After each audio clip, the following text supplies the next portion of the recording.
Beam City Sports back at you again here on 96.5 FM. Tyler Texeira and Luke Mitchell coming to you in Sacramento, California. How you been, Luke? I'm doing good. How we doing, Sacramento?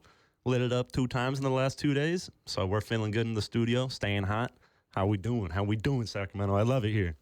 Yeah, it feels good to be back. It's been a long week since our last show. The NBA season is underway.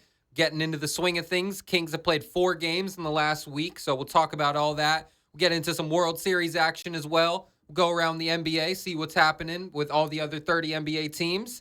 But, we're going to start the show off a little differently this week. We are going to introduce 2 new segments.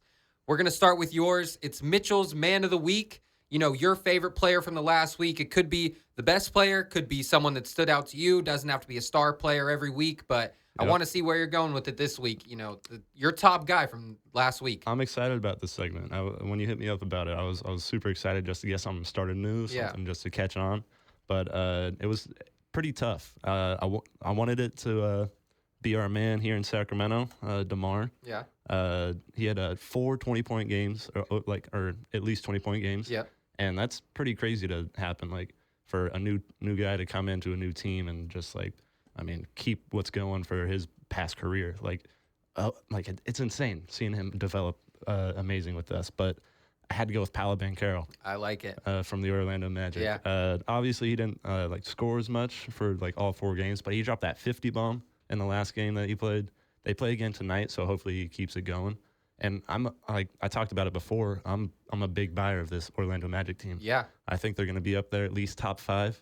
And with Palo doing this, if he keeps it up, I see him being an MVP candidate for sure. Yeah. And a 50-point bomb in the first 4 games. That's pretty awesome. Yeah, seeing that I start love off exciting. I love that pick. I love that pick. He has the Magic at 3-1 to start the year. We both were very high on this young Orlando Magic team. Palo's definitely pushing for the MVP talks after that 50 ball. Yep. Against the Indiana Pacers. That was a crazy game to watch. Obviously, it's 4 games, but his stats after 4 games, 28.5 points, 9 rebounds, 6 assists. That's on 48% shooting. That's pretty awesome. And then he also is giving a big complimentary boost to Jalen Suggs, who I'm a big fan of as well. Yeah. He's averaging around almost 20 points a game right now, and he's finding his role Palo's also dribbling up the court like a point guard, he is. like LeBron does. Yeah. And then Jalen, he fits in right there. So he's a great ball handler. He can run the court just as well. And I love this team. I love that pick. I love that pick. I had a feeling that's where you were going with it. We were talking about the Magic a lot before the year started, and Palo has really, showed out more than we could even imagine in this first week of the year. He has the Magic looking like one of those top teams in the East. So Mitchell's Man of the Week for the first week is Palo Banchero. I like it. We'll keep track each week and see, where this trend goes. Yep. But so the second segment we are introducing this week is one from my point of view. It is Ty's Take of the Week. And my take this week is going to be, I'm starting out hot. I'm going to say that the Denver Nuggets championship window is officially closed. They are not contenders in my eyes. And, a slow start to the year for them. They're 2-2. They only have won against the bad teams, and they went overtime in both those games against the Toronto Raptors and the Brooklyn Nets. They're relying on Nikola Jokic for all of their offense. No one else has been stepping up. And losing KCP, you had him in your top 10 shooting guards. Exactly. It's looking like a good pick because the Nuggets look like a completely different team out there. Yep. And my take of the week is that they're never going to win a championship in this Nikola Jokic era. I actually really like that take. Yeah. I like that. I don't think that they're not going to win another championship, but and with Jokic, but right now I think it's over unless they build another team around him. Yeah, true. I don't see an alley where they can get better either. They'd have to get rid of guys like Jamal Murray has really been struggling this year. Yeah. He doesn't look good. They just re-signed Aaron Gordon, who's a good, role player, but he's not going to put you over the top. He's not going to average over 20 a game. MPJ hasn't looked great. And this team just doesn't have any three-point shooting. And we knew that coming into the year. Yeah. And it's really hurt them so far this year already. You can't really rely on Jokic's random threes up in the air. Yeah. Unless losing KCP too, like you said, it's shown to be a bigger loss than people thought. Yeah. And Russell, he's coming off the bench, but it doesn't seem like he's really molding into this team like he Not at all. should be. Yeah, not at all. And they've relied on Jokic for most of their 3-point shooting, which, he's always been a decent shooter, but he's never had to shoot this many threes. He's already hit his career high in 3-pointers made this year in 4 games. Like in one of the games I think he had 7 threes in a game, and that's more than he's ever hit in a game. Yep. And he's shooting them because he realizes that no one else on the floor is going to shoot. And he's someone that you need down low, like not on the outside. He has to do everything for this team, and especially in today's NBA, we've seen it with the Boston Celtics already, shooting a record amount of 3-pointers per game already, and they look like by far the best team in the NBA. And that's how you have to win today in the NBA is shooting a ton of threes and guarding the 3-point line as well. 3-pointers. And Denver doesn't do either. So that's my take of the week is that Denver, their championship window is officially closed. And, coming into this year, we thought they could be real contenders, but I don't believe it anymore. I like it. Yeah. I like that. Yeah. Okay, well, let's jump into our Sacramento Kings. 2-2 record so far in the first 4 games of the year. They beat the Utah Jazz last night in Utah after a back-to-back, and they played Portland the night before. So like you said earlier, we've seen the beam lit twice in a row. Yep. So that's fun to see. These are teams you have to beat, though. Yeah. Trailblazers and Utah, you definitely have to beat both of these teams. These are both bottom of the barrel teams on the West Coast. I will say, though, last year, Kings had a struggle winning back-to-back games. Yeah. Whether it was at home or it was traveling, they always had a struggle, like, going into a new game right after one and closing it out. They always seem to, just look tired and not really have everything with them. Obviously, it's the beginning of the season, so everybody has fresh legs. Yeah. But, I still think winning back-to-back games, especially after traveling at night, it'll be tough, but they should have. These are games they definitely should have won, and they did. Yeah. Also, last year, I think they really struggled playing against those bottom-tier teams. Yeah. I remember them losing to the Pistons last year. I remember them losing to the Charlotte Hornets last year. And to see them, dominating both the Utah Jazz and the Trailblazers, both in back-to-back games, is a good sight to see. After the first 2 games, they were up a lot of those first 2 games against good teams. Games and we should have won. And they blew them both in the end. And it was big to get these 2 wins under our belt. Yeah. No, it was classic Kings, those first 2 games. Classic Kings had the lead going into the third, and then they just blow it. With the Lakers game, I kind of want to, don't want to get ahead, but part of that fault was Mike Brown, letting them go on that 21-0 run and not calling a timeout. Yeah. It's it also falls to the coach, but it's also LeBron, just why? He took over. LeBron took over. But let's stay with the Utah game from last night, and then we'll go back. So last night we saw DeMar DeRozan have 20 points, 8 assists. So good to see him. I like how they're using him as more of a ball handler than ever before. Yep. They're taking the ball kind of out of Sabonis' hands more than like last year. I feel like Sabonis was running every single play on the offensive end. Yeah. Now it's more versatile. They have DeRozan, they have De'Aaron creating offense, and they still have Sabonis as that hub. Sabonis had a big night. He had 28 and 11. De'Aaron finished with 19. So all 3 averaging up above 20 points. Yeah, we need that. We need that. Also, a bright spot for the Kings so far in the last 3 games, discounting the first game, is our guy Kevin Huerter. Yeah. No one really expected him to start in that 2-guard spot, and the last 3 games he's been playing very well. He's shooting the ball like we know he can. He had 14 last night, and he's also playing good defense. Those were the big questions, him coming back after that injury, because he was struggling last year in playoffs, or not in playoffs, just at the end of the season. Yeah. But that was the whole question, was him coming back. Is he going to stay hot, or is he going to kind of struggle at the 3-point line still? And then, again, his defense. He's pressing up on the line. He's playing really good 3-point defense, which is what we need. It's just the rest of the team isn't really doing that 3-point defense. I feel like. Yeah, that's true. We're getting killed at that 3-point line. That's definitely a big part, is allowing so many threes. In those first 2 games, I was over the top mad about how many 3-pointers we were giving up, just helping on every drive. They're going to drive to kick it out. Yeah. And then you got guys like Austin Reeves and D'Angelo Russell hitting catch-and-shoot threes, and that just killed us. Austin's got a clutch gene. Yeah. He's got a big clutch gene, and it's annoying. It's almost like watching Curry throw it up, and it's just that's going in. Yeah. That's unfortunate. So, I really want to see the Kings play like they did the last 2 nights against a good team. They came out in both those games hot in the first quarter, jumping out to leads early. Yeah. And that really set the tone for both nights. And I think coming in their next few games, they play decent teams. The Atlanta Hawks is their next game on the road. They're on a road trip, so I really hope they come out with this intensity the next few games like they have been in the last two. Definitely. Yeah. Yeah. How long is this road trip that they're going on? So counting last night, it's 4 games in a 4 row games. on the Okay. road. And it's a weird one. They play Atlanta, they play Toronto, they play, and then a couple more games, and they come back to Sac. So, Dang. yeah. Yeah, that's a long road trip to start Yeah. off the season. Long road trip. But let's jump to the Trailblazers game. I was in attendance for this game. The first game, we saw the Kings light the beam in the DeMar DeRozan era.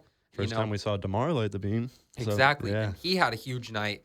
He was cooking from the mid-range, moving the ball. Mm-hmm. They give him the ball with the shot clock going down or the game clock going down, and he's going to get a good look. He's going to pump fake 5 times in a row from that mid-range. He's Yeah. going to bump off his guy.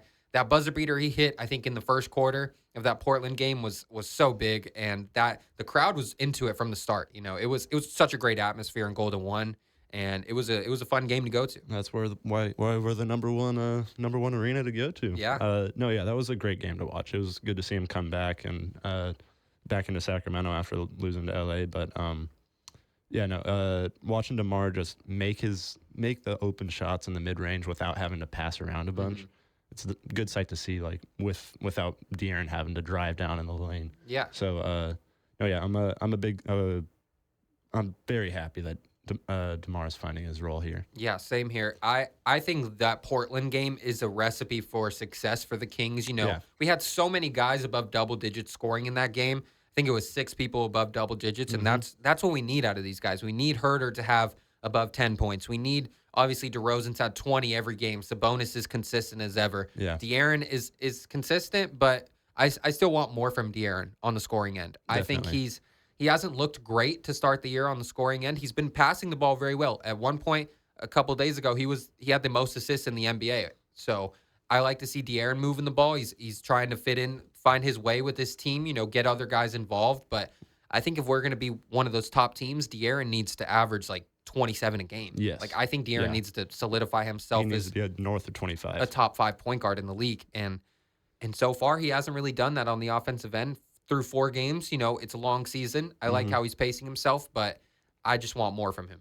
Yeah, I want to see him be an all NBA first or second team this year. So yeah, I agree. He needs to be around 25 points a game. Yeah.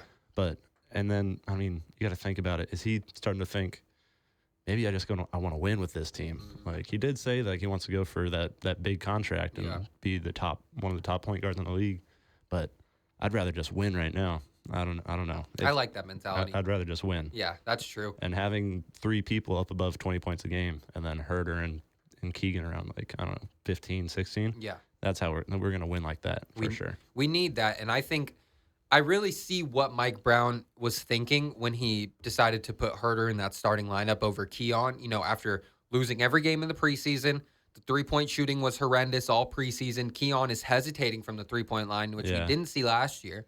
He shot 40% from 3 last year, and he's hesitating when he's open on the 3-point line this year, and it's not what we need in that starting lineup, especially with DeRozan not being a 3-point shooter. Sabonis has stepped up his 3-point shooting, but that's one big. thing is Sabonis. Like every game, he's shooting at least 2, 3 threes, and he's hitting down and he's at least 1 or 2. Yeah.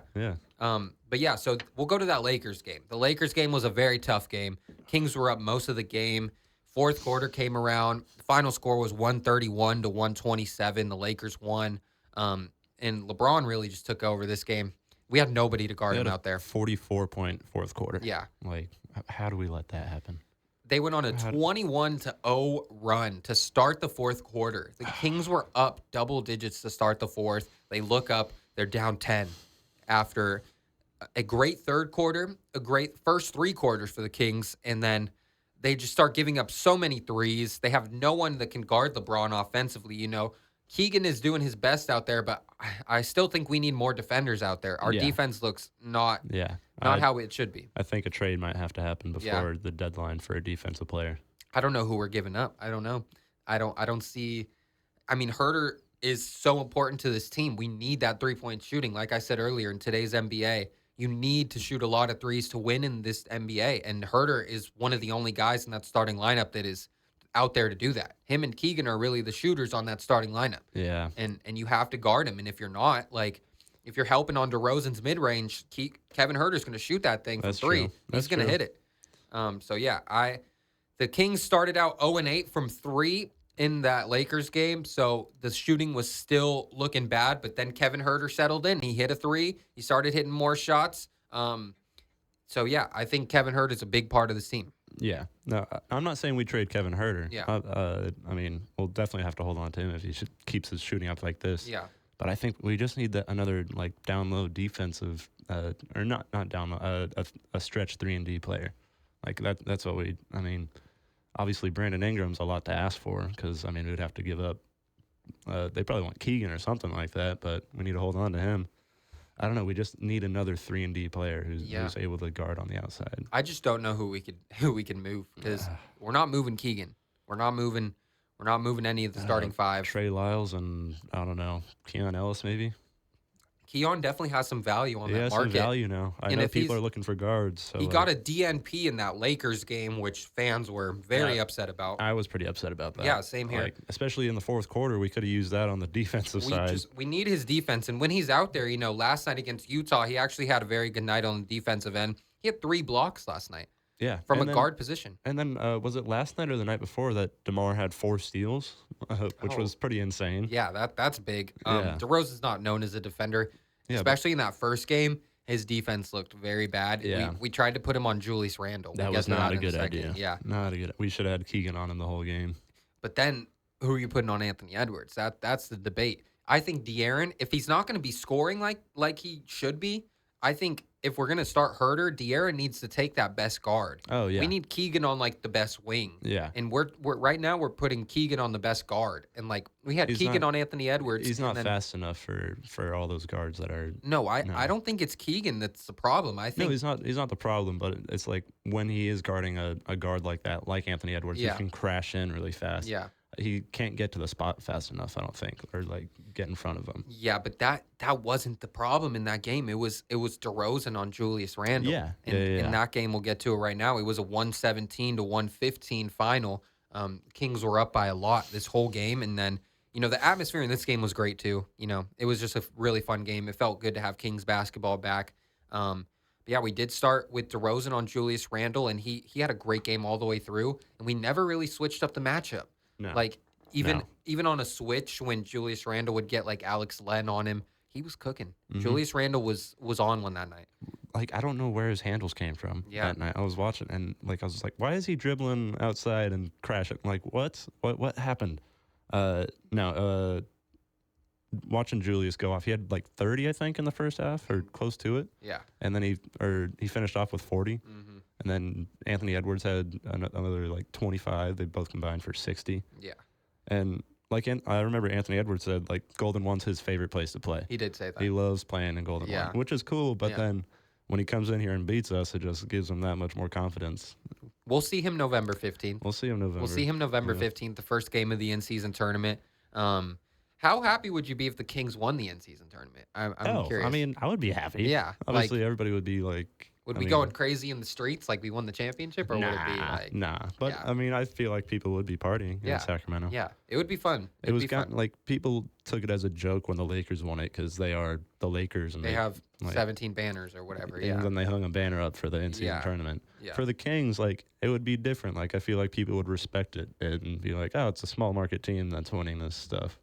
And I mean, last year I would much rather have saw Indiana win that. But, yeah, same here. Same here. I mean, obviously the Lakers are going to get a lot of stuff called their way. Yeah. It would be cool if we won it. I wouldn't want them to hang a banner, but they probably would. Yeah. In this Timberwolves game, it came down to the wire. Malik Monk was so clutch in this game, in the first game. Hitting that and one with under a minute left to give the Kings a 1-point lead was huge. Good to see him come back strong. So on the floor was our closing lineup of De'Aaron, Malik, DeRozan, Keegan, and Sabonis, which everyone expects that to be the closing lineup. And DeRozan and Fox are known as the 2 most clutch players in the NBA. They haven't really looked like it so far. No. DeRozan in that Lakers game, he was clutch in the Lakers game when they lost. But Malik in that first game was the only one that was putting buckets up in the end of the fourth quarter. I think De'Aaron only shot 2 shots in the second half for that game. And I remember watching in the fourth, De'Aaron was dribbling down the court. He would kick it out to DeMar. DeMar would give it right back, and then he passes it back to DeMar. De'Aaron, you drive. You take it down the lane. You haven't shot all second half. Yeah. We need him to, like you said, we need him to step up a lot more. Something I like about Malik is that he's not changing his game for anyone. No. He's going to play his game. He's going to shoot his shots, fast break, pull up threes, no matter what the score is. He's like that, and he doesn't change his game for anyone, and that's what we need from De'Aaron as well. We need De'Aaron to get back to that, wanting to average 25 a game, because right now he's probably about like 19 a game. He's at 20. Yeah. I think him, DeMontis, and De'Aaron are all averaging up above 20 points a game right now. Yeah. Interesting at the end of this Timberwolves game. There was 2 seconds left. Kings ball, down by 2.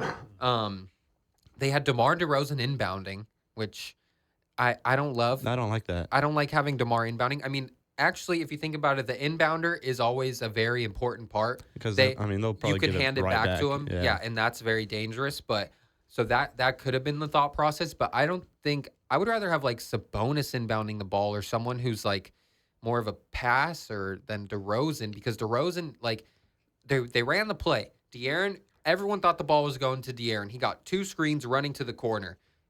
DeRozan looked at him. He didn't give him the ball, even though he was open for maybe a split second. I don't hate that he didn't give it to him. I thought the second option would be Malik. They didn't look for Malik. Toss it across court. They toss it across the court to Keegan, and it was a second late because Keegan was open, but DeRozan was looking at De'Aaron, looking at Monk, and then they weren't there, so then he went to Keegan. If he went to Keegan right away, he would have been wide open for that 3. But he waited a split second too long, and then Keegan had to throw up he had to double clutch, and he almost made it. He almost made it. It went in and out. It looked like it was going in. It did, but I had no faith in that. After seeing him double clutch, I knew it wasn't going in. Like, that's just a miracle shot. So I don't love the play call by Mike Brown, though. That's what I was getting to with that. I don't love the play call. I don't love DeRozan being the inbounder. I don't love how they ran De'Aaron off those screens going to the corner. Why would you want De'Aaron in the corner? I think De'Aaron needs to be in the middle of the floor. 2 seconds left, you're down 2. You saw what the Timberwolves did when they had the ball with 10 seconds left. They let Anthony Edwards work and get to the rim. And look, he got fouled by Sabonis, hit 2 free throws, and that's how they won. That was disgusting. So I think Mike Brown, that wasn't a good play call. You know, looking back at it, I know it was 4 games ago now, but I was still upset about that. No, yeah. I mean, I'll be upset about every loss. But I feel like that play was just drawn up for, can we say it was drawn up for De'Aaron, or was that always going to go to Keegan? Maybe it was always to go to Keegan. Maybe it was always for Keegan. De'Aaron might have been the. It was just a decoy play. Yeah, the decoy. And they wanted Keegan to be open across court because he does hit those shots. Keegan hits those shots. Yeah. Especially there and not even the corner. He was on the elbow. I feel like I've seen Keegan hit those elbow threes a lot. Yeah. But again, like I said, like in the Laker game, it does fall to like Mike Brown in some of these situations. I definitely think Mike Brown was a big part of that Lakers loss as well. Like you said, not throwing a double team at LeBron when he scored 20 points in a row. How much else does he have to do? Or calling a timeout after a 10-0 run instead of a 21-0 run. It was getting out of hand. Yeah. But I want to move on. When we have 3 minutes left on this half of our show, I'm going to go over my top 3 favorite games from this last week in the NBA. You know, I'm going to try and stay away from the Kings. We just talked about all their games. Yeah. So we're going to look around the NBA. The first game that I'm going to point out was on the first, or it was last Wednesday. So the first second night of the NBA season. Suns at Clippers in the new arena.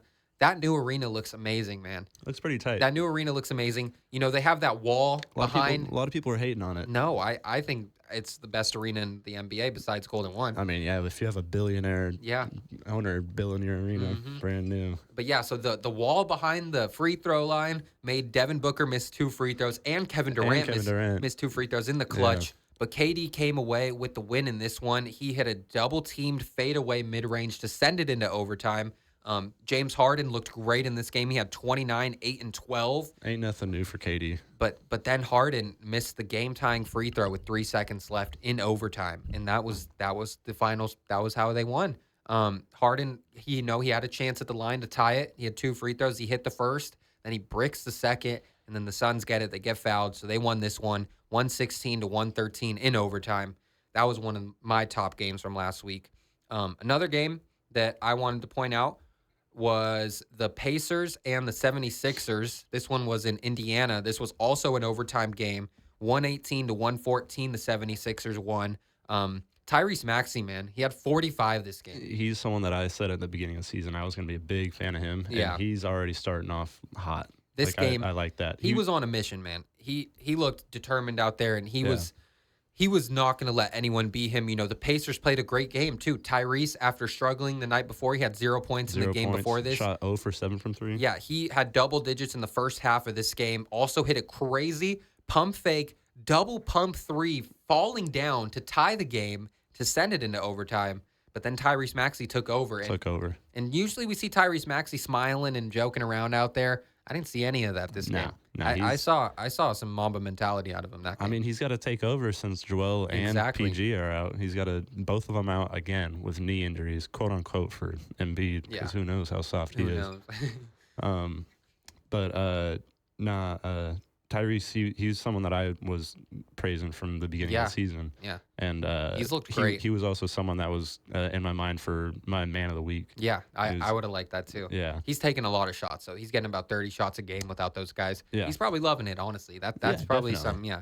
But another game. Last night we saw my top game. I'm going to do 3 each week. The Mavs at the Timberwolves. We saw a Western Conference Finals rematch. Mavs won this one 120-114. Kyrie dropped 35. Anthony Edwards had 24 in the first quarter, finished with 37 overall. But the story of this game was Luka Doncic's crazy step back at the shot clock with under a minute left from the logo. He was being clamped up. He hits his normal step back. He had to throw it up there like not even a normal shot. It's just nothing but net. And Minnesota was just completely quiet. He's screaming at the crowd. So that was from last night. Nothing Great game. Mavericks looked good, new. even on a Klay Thompson off night. But we will be back in about 3 minutes. This is Beam City Sports, Tyler Texeira and Luke Mitchell. If you're on YouTube, please go subscribe. If you're on the radio, thanks for listening every Wednesday 1 to 2. Like, share, comment, everything. Tell your mom, your sister, and your brothers.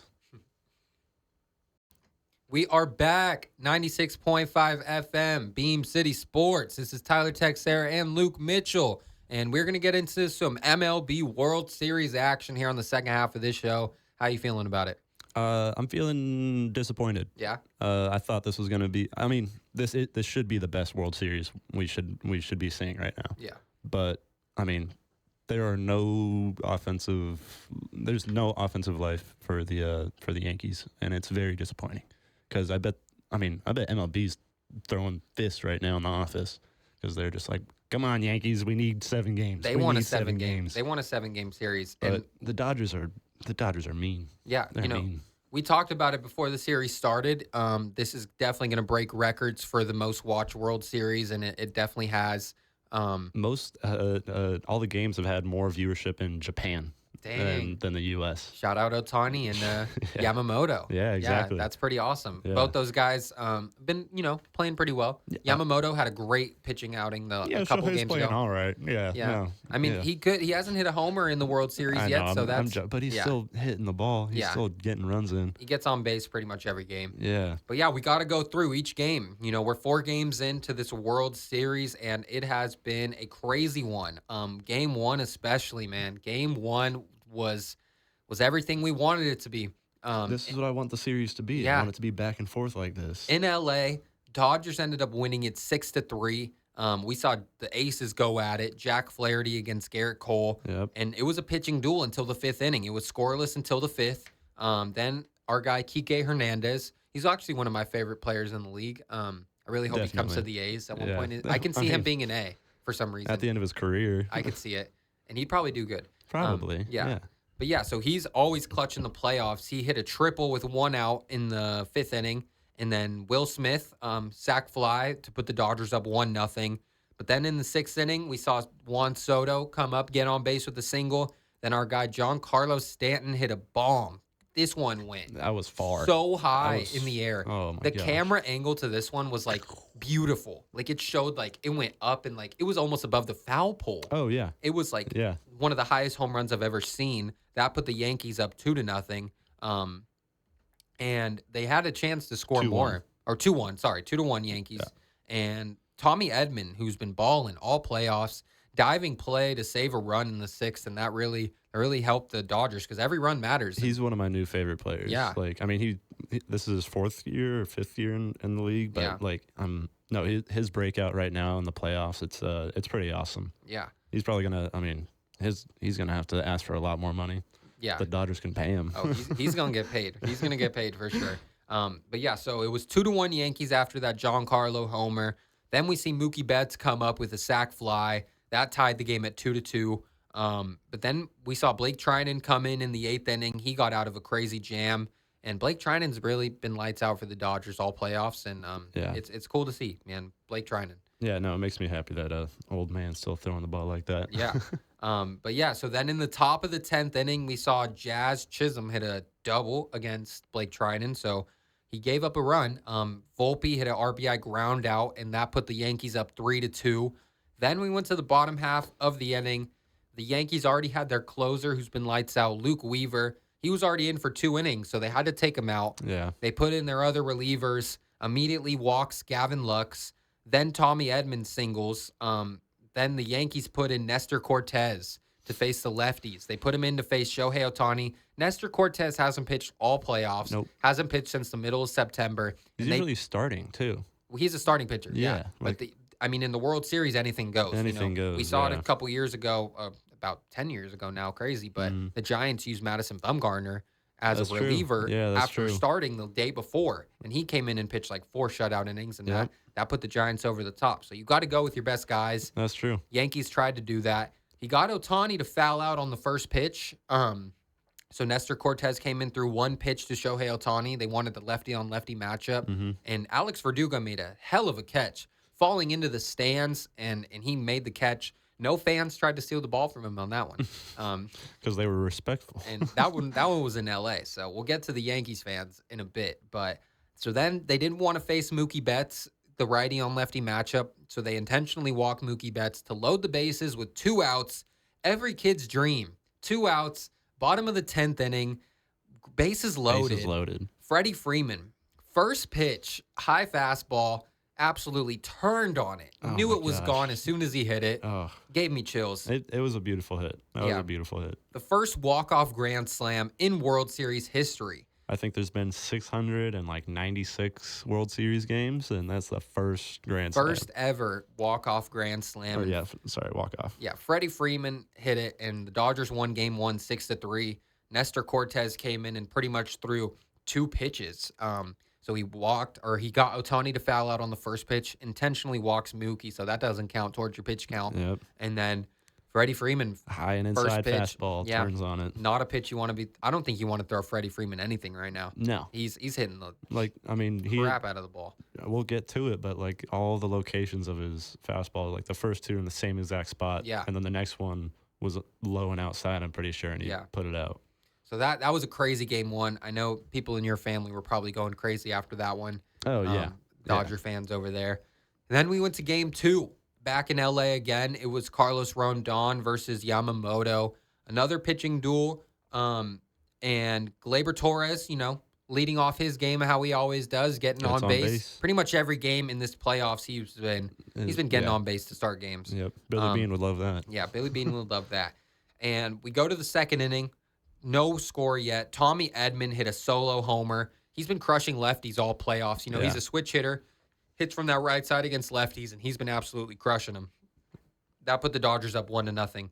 And then Juan Soto came back in the third inning, hit a solo homer. He's been great all playoffs too, especially in the World Series. Going back to the World Series where he played in Washington, he was only 20 years old at that point. He became one of my favorite players over there. Watching that World Series was awesome. Yeah, they won the championship back with him in Washington, and he stays hot in the World Series, hitting a home run to put it 1-1. And then we go to the third inning. Teoscar Hernandez hits a 2-run bomb. He, having him in the 4 spot for LA is such a big part for their offense. He won the home run championship this year.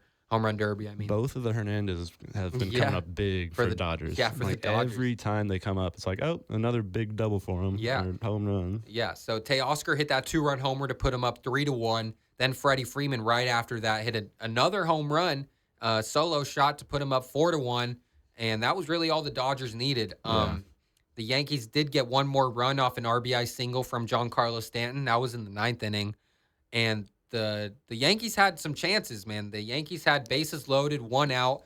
Volpe struck out with the bases loaded, 1 out. So he wasn't. I need to find the stat on how many runners they've left on base, Man, because they've left a lot. they really have. Going out of the inning. Yeah. It's pretty bad. They have not been able to hit with runners in scoring position. Nope. At least the first 3 games. Then we saw last night. Especially Judge too. Judge Yeah. just disappeared. Yeah, that's true. So yeah, we saw Volpe struck out with the bases loaded, 1 out. Then the Dodgers put in their star lefty reliever Vesia, and they put in a pinch hitter, Jose Trevino, who's the Yankees' backup catcher, who hits lefties pretty well, you know, from the right side. They put him in to face the lefty with bases loaded, 2 outs. Another crazy situation to end this game, man. Yeah. Bases loaded, 2 outs. What more can you ask for? But he flew out to center field with the bases loaded, and that ended the game. Some great managing by Dave Roberts in this one, though. Oh, yeah. Going to Vesia with 2 outs in the 9th with bases loaded, lefty coming up, make him go to a pinch hitter. Yeah. Dave Roberts has really been impressing me. This is saving his job, I feel like, Yeah. because I mean, a lot of people wanted him gone if they were going to lose again, but I mean, he's proven his worth. Yeah. Not that he's like, I mean, I've always thought he was a great manager, but a lot of Dodgers fans, like my dad and my brother, saying like, man, if they don't win this, get rid of Roberts. Yeah. Like, Because they have so much talent over there. a lot of talent. But I mean, if you think about it, the Yankees also have so much talent over It's there. the highest paid roster. So I mean, besides Shohei's deferred money, but yeah, it's the matchup everyone wanted to see, and it's been fun to watch. Even though the Dodgers, you know, came away with the first 3 games, they also won Game 3. This was in New York a couple days ago, 4-2. This was Clark Schmidt versus Walker Buehler, and Walker Buehler, man, he pitched an absolute gem. yeah, he started out with 5 or 4 hitless innings, I think. Yeah. Yeah. And, you know, he struggled all regular season. Walker Buehler, you know, he used to be known as one of the top pitchers in the league, throwing about 100 miles an hour. He's really had to take his velocity off. He had 2 Tommy John surgeries, and now he's back. He's locating his pitches. He's using the off-speed pitch. He's throwing around 95, not the 100 that he used to be throwing, and now he's throwing about 95, locating his pitches more. But, yeah, Clark Schmidt in the first inning walked Shohei Ohtani to lead off this game. Yep. I was actually at a restaurant watching this game before the Kings game, and there was a lot of Dodger fans in there. Oh, yeah. Ton of Dodger Yeah, fans. there's a lot of Dodgers fans here in Sac. So Shohei Ohtani led off the game with a walk, and then Freddie Freeman came up in the first inning. Once again, man. Again. In the first inning, 2-run bomb to that short porch out in right field at Yankee Stadium. And if you're a lefty, man, I don't see why you don't want to go to play in the Yankee Stadium. No. Like, Yeah. if I'm a lefty hitter, power hitter, I want to go sign with the New York Yankees. That's why a lot of people like argue with all these home runs that Stanton and Judge are hitting in Yeah. Soto. They're just like, I mean, they're playing at a little league field, so like. I mean, yeah, but it is different because for lefties, it's a lot easier to pull the ball. For Stanton and Judge, Yeah, that's true. It is kind of hard to go opposite field, but we've already seen in this World Series, like Will Smith hit a homer last night going opposite field, and they said in every other ballpark, this would not have been a home run. Yep. It would have been a lazy pop-up to right field, but it got out in Yankee Stadium. It makes for fun baseball, and I think we're going to see that a lot here in Sac next year. I think with the short porch, both in right and left be field. a lot of home runs. I'm excited, and if I'm a pitcher for the A's next year, I'm a little scared pitching in this ballpark, especially with the heat. I think every pitcher is going to be scared. I feel like the A's will figure out how to pitch and like more than other pitchers, but yeah, no, it's going to be a lot. It's going to be a lot of runs scored here in Sacramento. Yeah, for sure. They actually just started tearing up the field. Yeah. Like a few days ago. Oh, so nice. it's all changing. I'm very hyped to see how that goes. But yeah, so Freddie Freeman, 2-run homer in the first, put the Dodgers up 2-0. Then we saw Tommy Edman, who's been getting on base all playoffs, led off the third with a walk. Then Mookie Betts hit a lazy pop-up to right field. It's a little, he got jammed middle of the bat.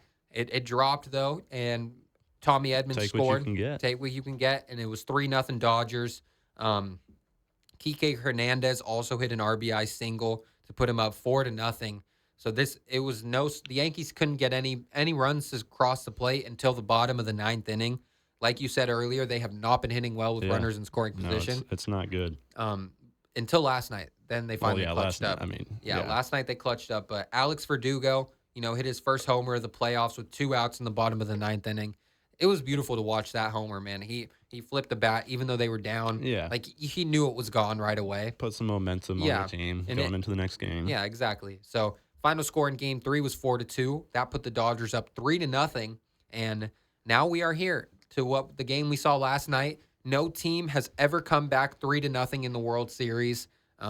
We hope to see some hope action. to see some more action. Yeah, I want to watch more baseball. I hope we get some more Yankees wins. They play tonight at 5:00, also in Yankee Stadium. This is officially the last game in Yankee Stadium of the year because Game 6 and 7, if the Yankees win, are played in L.A. Yep. So last night we saw Luis Gil, who the Yankees trusted with their season on the line, a rookie who had a great rookie year. He did lead the league in walks. That is something that the announcer said yesterday that I found interesting. Even though he's a rookie, they still trusted him leading the league in walks. He's a big strikeout pitcher. He was an all-star. He throws heat, too. He throws heat. Dodgers used their bullpen yesterday. Had to. But, yeah, so in the first inning, Luis Gil didn't look great. Gave up a double to Mookie Betts. Then Freddie Freeman. Back at it. He has hit a home run in 4 out of the 4 games in this World Series. First time in history that's ever happened. Also, going back to the last time he was in the World Series with the Braves, he hit 2 home runs in the last 2 games of that World Series. So that's 6 World Series games in a row that Freddie Freeman has played in where he's hit a home run. He's now if it goes into it, he'll become the new Mr. November. Yeah. Right now he's Mr. October, though. For sure. But yeah, so that's never happened. Freddie Freeman, 6 World Series games in a row with a home run. And it's great to see his, thinking about his story. He's had a crazy season. His whole season and career, just everything going on with his family and his personal life. Like it's pretty awesome to see him come back and be, better than ever. It really. is. It is awesome to see. And he's also battling some injuries as well. He's got a messed up foot, ankle. Yeah, his ankle. Yeah, so it's hard for him to run, but he's putting his heart and soul into this Dodger team. And Don't really need to run when you're hitting home runs like that. That's true. You're just jogging around the bases at that point. But it was a crazy first inning in this game. Yeah.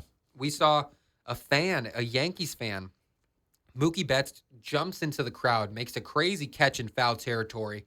We see a fan grab Mookie Betts' whole glove. I hated watching this. That was crazy. I hated watching that. I don't know what this dude was thinking. Mookie Betts has the ball in his glove. This guy is holding on and opens his glove up and takes the ball out. And then don't forget about the other guy next to him who grabbed his other wrist and wasn't letting Mookie protect the glove. He wasn't letting him protect and then both of them had an interview. They were saying, we talked about this. If the ball comes in our area, we're going to play defense. Yeah. So the fans were trying to argue that they were saying oh, this is our spot. It went over the thing. We can do what we want. No, dude. No, you're disrespecting the game of baseball. That's not how it works. So they just got banned from Game 5. Yeah. A lot of people thought they were going to be allowed. Well, I think they're banned for life from Yankee Stadium. I think that's what I saw. I don't know. I just saw that they were banned from Game 5. Yeah.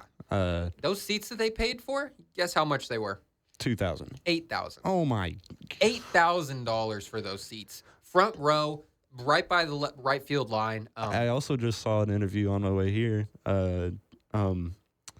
Gronk said that the guy who ripped the ball out of his glove, Rob Gronkowski, said that he was friends with him at Arizona State. No way.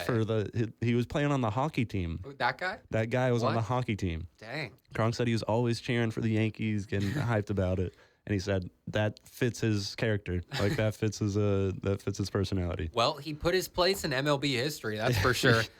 If I'm any other MLB owner or team, I'm banning both of them for life. For sure. Both of them are gone. But they called him out on the play, which it was the right call. Yeah. The ball was in Mookie's glove. Yeah, he was. And so I'm happy that they made the right call with that one, but. That was crazy to see, man, and that just shows how crazy Yankees fans really are.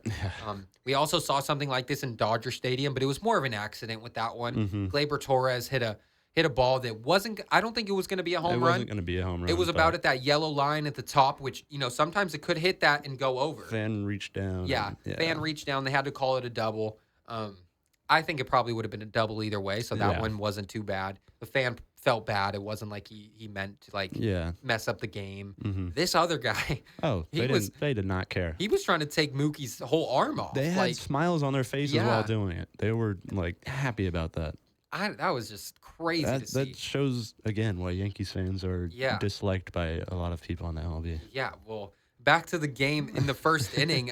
Stanton was up with 2 runners on in the first, trying to tie it up with a base hit. He can do it. He grounds out to short to end the first. And that's been the theme of this World Series for the Yankees, not being able to hit with runners in scoring position. Warning track power. Yeah, warning track power. Yeah. But then the Yankees catcher, who has been really struggling all playoffs, I was surprised that he's still even in the lineup. He's hitting under 100, striking out almost every time. His name's Austin Wells. Yep. Yesterday, he came up huge for them. And that shows why they want him in the lineup, no matter how many times he struck out in this playoffs. He hit a crazy double off the wall in the second. Then Alex Verdugo, RBI ground out, finally getting a run across. That made it 2-1 Dodgers. And then, the Dodgers went to their new bullpen guy, Daniel Hudson, who has been in the MLB for so long. That name is old. I remember him from about over 10 years ago. Oh, yeah. Yeah. So they trusted Daniel Hudson to come in after they started with their bullpen, and he didn't do great. He gave up a hit-by-pitch to Aaron Judge, Jazz Chisholm singles, then he walks Stanton. Yep. And then we saw Anthony Rizzo come up with 1 out, bases loaded, and he pops out in the infield. And I thought it was going to be again, bases loaded, and then they walk off the field. Yeah. But then the hero of the night, the young shortstop from New York, actually, people were saying this was his Derek Jeter moment. Oh, yeah. And I was happy to see, the young kid from New York. I'm a fan of Volpe. Me too. He's a great player. I like him. Yeah. So he comes up with 2 outs, bases loaded in the third. Yankees down a run. He hits a grand slam to left field. Got out quick. Yeah. It was a line drive. Line drive to left field. And that put the Yankees up 5-2. And that was really the jolt that the Yankees offense needed, from the young kid, Anthony Volpe. And I was happy to see it, really want this series to, continue I want going. more baseball. Yeah, exactly. I want more baseball. Exactly. So then, like I said earlier, Will Smith in the 5th inning hit that lazy pop up to right field that ended up getting out because you're playing in Yankee Stadium. And 300, how big is it? 330, whatever? Yeah. Like something like that. Yeah. So Will Smith goes oppo taco to right field, hits the solo homer to make it 5-3 Yankees. And then Freddie Freeman again making his imprint on the game after already homering in the first. He hit a ground ball it could have been a double play ball. The bases were loaded. Yankees tried to turn 2, and there was 1 out in the inning. So if he didn't beat this ball out, then no run scored. No run scores. He hustled, even with the hurt ankle. Yeah. He was busting down the line, and they had to review it as well because I think initially they called him out. Then the Dodgers challenged it. It got overturned. That scored the run. Freddie Freeman, even with the hurt ankle, busting down the line and made it 5-4. Yep. That was a big run for the Dodgers. And then their catcher again, who came up big, their guy that they have been trusting all playoffs, who I was starting to question why he's still in the lineup. Austin Wells, the left-hand hitting catcher, hit a big home run bomb to the upper deck of right field in the 6th inning. That made it 6-4, and that was a good sight for them to see. Hopefully he gets his back going. Oh, yeah. No, yeah. I mean, I haven't known much about Austin Wells up until the playoffs, and I was like, same here. They need to take this guy out. Yeah. They definitely have someone else on their team. But watching the Yankees power back like this and come with a statement win, really, like this is just like we're alive, we're here. Yeah. So I think today is gonna come down to 1 run. Yeah. Or it might go into extras. Yankees have the momentum going into They got the momentum today. They want to go back to LA. They want to. They got to keep. I mean, obviously, I sound like one of those reporters. This is a winner go home game here. Yeah. So the Yankees were up 6-4 after 6. Then Luke Weaver gets put in, the Yankees' star closer. They put him in the 7th inning with runners on to face Mookie Betts. They trust their strugglers. They trust their guys, and even in the 7th inning, they went with their closer, and it worked. He got out of the jam in the 7th. Then he stayed in for the 8th, went 1-2-3, and then the Yankees really piled on in that 8th inning. Anthony Volpe making a huge imprint on this game as well. He hits a ball that he stretched into a double. He slid headfirst into second and knocked the ball out with his helmet. He would have been out if he didn't slide headfirst and knock the ball out. He would have been out by a mile, actually. But, the hustle, the heart, it showed to pay off. Mm-hmm. Then Austin Wells walks. Then Anthony Volpe steals 3rd. It's a double steal. Double steal. Yeah. He has that speed. And Anthony Volpe really put on a performance last night for the ages, honestly. Oh, yeah. And then the Yankees start tacking on in that 8th inning. Verdugo hit a ground ball where infield was in. Second baseman tried to throw home. Anthony Volpe, showing his speed, He beat it out, slid headfirst into home, beat the throw. Everyone's safe. That made it 7-4. And then runners were still on. Gleyber Torres using Yankee Stadium to his advantage, like he does all the time, hitting a ball to right center field that wouldn't have been out in any other ballpark. But this one, we're playing in Yankee Stadium, so different. It was a 3-run bomb. I feel like Dodger Stadium has that weird right field and left field. And left field's like super short. Super short. Yeah. Like you could hop over that just off 1 foot. Yeah, like, exactly. So, yeah, Gleyber Torres, he's been great all playoffs. Put him up 10-4. Then we finally saw our guy Aaron Judge. Finally hitting an RBI single, even though the game, and the Dodgers were keeping their reliever That's his first RBI of this World Series, I think. Yeah, for sure. So the Dodgers put in their reliever, Honeywell is his name, and, he starts giving up all these runs in the 8th. I thought they were going to take him out, and they didn't want to use any of their other relievers that they want for the next couple games, so they just let him rock. The game was over. And he kept giving up hit after hit after hit. Yankees kept tacking on, so the final score in this one was 11-4. And I think it was a great move by the manager to put Luke Weaver in that 7th inning to face Mookie Betts with runners on. Yeah. Obviously it didn't go down to the 9th inning. You didn't need your closer in the 9th, so might as well use them in the 7th when you got runners on. It's still a close game. Still close. You're up by a lot of runs. Yeah. Like everything's happening. So it paid off for them. We see today game 5 of the series at 5:00, Dodgers and Yankees.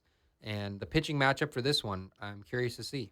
Who's it? I think, are the Dodgers still sticking with bullpen, or is someone back for them?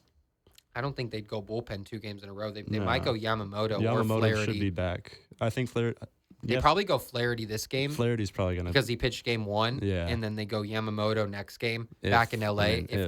If I hope it does. I think this series has a chance to go 7 with the Yankees' momentum after last night. We'll see. Yeah. We'll see. I mean, I feel like Dodgers should have used Buehler first. Yeah. Because Buehler would come in and I think would close it out if he was available today. Yeah. Yeah. I was very impressed with Buehler's performance. I think. Oh yeah. No, I think yeah, that was big for them. Him coming back. After that injury, that's big for them. Yeah. So yeah, that was some MLB World Series talk. It's 3-1 Dodgers going into today. Hopefully, we still have some baseball to talk about on our next show. This season went by quick. It did. It went by really quick. You know what I'm excited for? Sacramento A's. Next season. Sacramento A's, I baby. am so excited for next season. Oh, yeah. Opening day here in Sacramento will be against the Chicago Cubs. Super hyped to hear about it. People that I work with are already talking about it. They're like, I'm trying to go to a ton of games. Oh, yeah. It's going to be so cool to see an MLB team here in Sacramento. We're going to have all the stars coming through here. Yeah. It's exciting. And then hopefully the A's build on their young, exciting team and keep it going. Yeah. Stay hot because they got hot at the end of the year last year. They showed a lot of promise at the end of the year. All their players were starting to mesh together, and it was just like everybody had their moments. Yeah. I'm curious to see how they, manage this offseason. I really hope they spend a little money more than usual and get some, good pitchers or a good reliever here and there. Or, we have Mason Miller, the best closer in baseball. Shout out to him winning Rookie of the Year. Who knows? Maybe we could get one of their young players on the show. A little call-in. Feel like we could make that happen. Oh, yeah. For here? Yeah. Yeah, I would love that. I feel like we could get that. Or just get a little Zoom meeting. Yeah, we just have to reach out. We can do it. Got to reach out, hit them all up.